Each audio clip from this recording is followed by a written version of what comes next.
Ayan guys, sunod na natin yung sibuyas.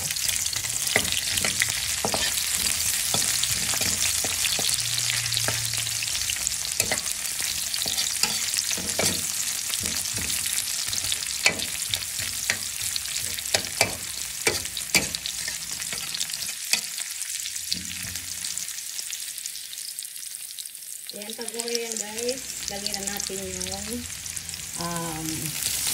ang palaya guys. Ayan. Nilamas na natin ito sa asin guys para hindi siya matay.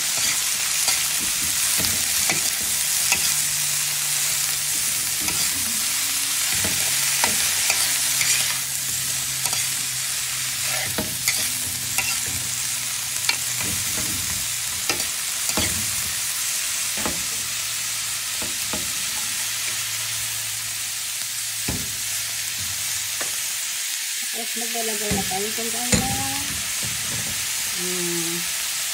durog na paminta. Ayan. Tapos nalagay na din tayo ng ang palasa na guys na sarap. Ayan. Sunod na din po natin yung asin. Ayan.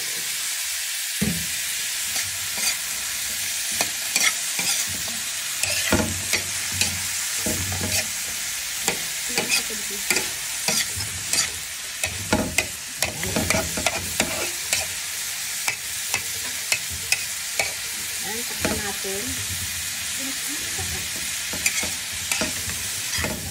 Takpan natin. Ayan. Takpan natin sa guys.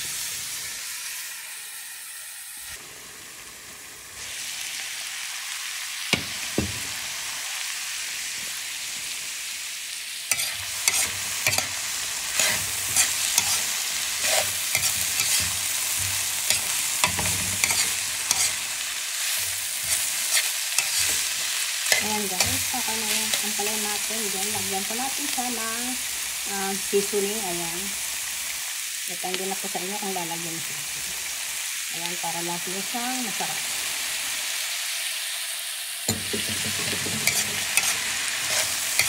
Ayan ba guys? Ayan guys. Sarap.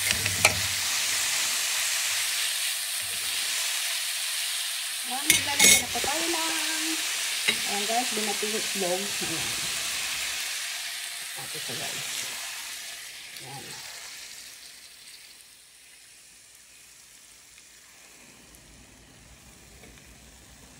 Ayan guys, hayaan muna natin yung itlog na maluto. Tapos saka natin siya hahaluin para hindi siya madurog-durog. Ayan guys, haluin natin. Ayan. Oh, ganda siya guys. Haluin yung itlog na. Okay. Ayan.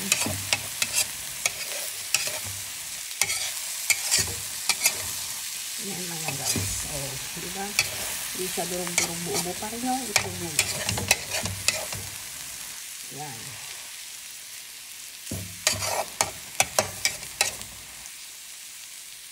Ayan po guys, ang ating ulam for today. Ayan, ginisang itlog na may ampalaya guys. Ayan po. Ano mo guys, ayan.